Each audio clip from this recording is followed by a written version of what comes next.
Before the break, we discussed some of the match day one results of the 2024 Olympic soccer.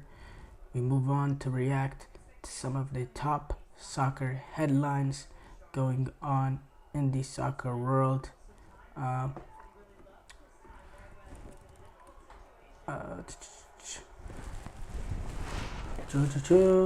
First of all, I'll say this real quick. Liga MX, they were able to destroy MLS All-Stars. Liga MX All-Stars were able to destroy MLS All-Stars 4-1.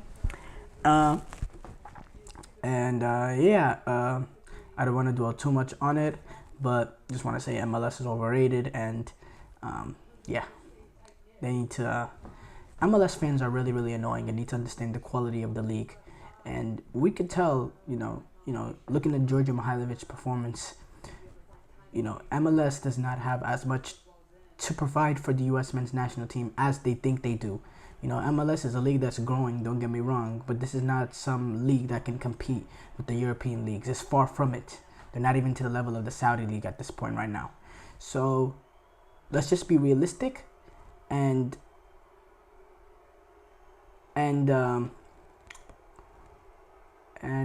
don't want to go too much on this, but let's be realistic. Chelsea, they needed a late goal to get a draw with Wrexham United. Leslie Uguchukwu was able to get an 82nd minute equalizer that got a 2-2 draw for Chelsea against Wrexham. This happens to be Enzo Maresca's first game as Chelsea head coach. There was that.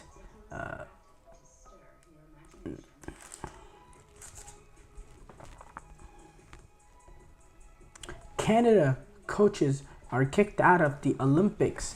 Canada women's national team, as some of their assistant coaches and their analysts are kicked out of the Olympics due to some issues with New Zealand, saying they had their training session disrupted because of a drone that was being flown by one of the staff members of the Canadian soccer team. According to the Canadian Olympic Committee, head coach Bev Priestman,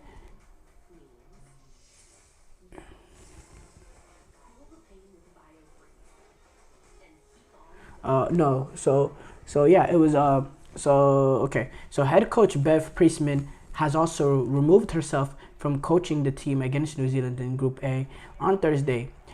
Joseph Lombardi, this is what the CLC said. Joseph Lombardi, an unaccredited analyst with Canada Soccer, is being removed from the Canadian Olympic team and will be sent home immediately. Jasmine Mander, an assistant coach to whom Mr. Lombardi reports to, is being removed from the Canadian Olympic team and will be sent home immediately. Priestman apologized for the offense. On behalf of our entire team, I first and foremost want to apologize to the players and staff at New Zealand Football and to the players on Team Canada. This does not represent the values that our team stands for. I am ultimately responsible for conduct in our program. According to emphasize our team's commitment to integrity, I have decided to voluntarily withdraw from coaching the match on Thursday. In the spirit of accountability, I do this with the interest of both teams in mind, and to ensure everyone feels that the sportsmanship of the game is upheld. That's some interesting going on there.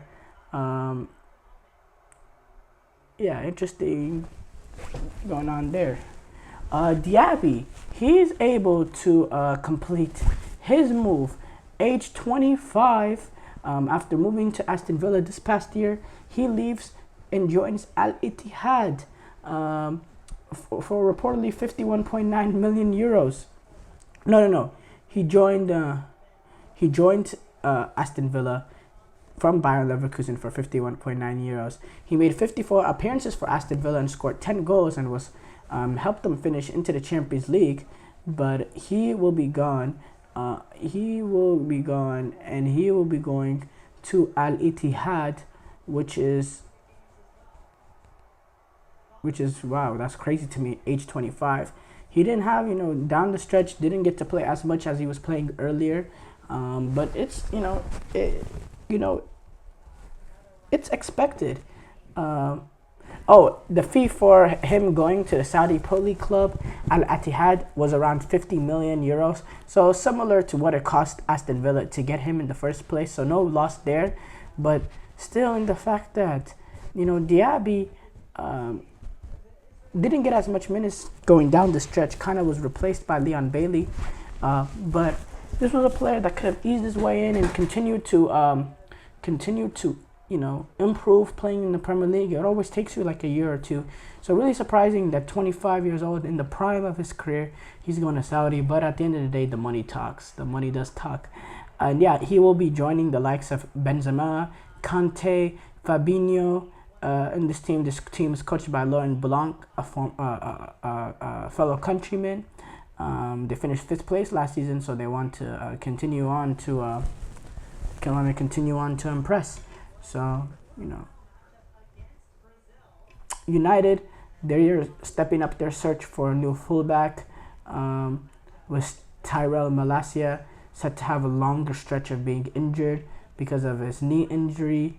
They thought that he would be able to return to training this summer, but he wasn't involved in the U.S. squad that's traveled to LA, and he's going to continue his recovery at Carrington. A statement from the club said Tyrell Malacia is absent from the squad as he continues his rehabilitation from injury under the guidance of medical staff at Carrington. There's also a shortage of left backs that occurred last season with Luke Shaw's injury issues. And that forced them to go sign Sergio Reguilon on a loan, and he had to use Victor Lindelof and Amrabat as options at left back. And yeah, they're now United only have with Shaw missing the tour because of England at the Euro 2024. You're looking at United right now on the US tour only have 17-year-old Harry Amos and 19-year-old Sam Murray as the only left backs that are available for them in the summer tour, with with Malacia also being out. So they're gonna look for left back options, and really they need they need about 3 fullbacks into the club, 2 left back or 2 right backs and a left back, or vice versa. They need maybe you could argue they need 4 fullbacks at the football club. They need to revamp that position. They have injury prone players at that position, or they have players that are just not to the quality at that position. So thank you guys though for tuning in to the GSMC Soccer Podcast presented by the GSMC Sports Network. Your support means a lot to us, so please remember to subscribe to the show and leave a positive review. It really does make a difference. We also invite you to follow us on Facebook, Twitter, TikTok, and Instagram for more content and updates. So thank you guys, and once again, have a wonderful, wonderful day.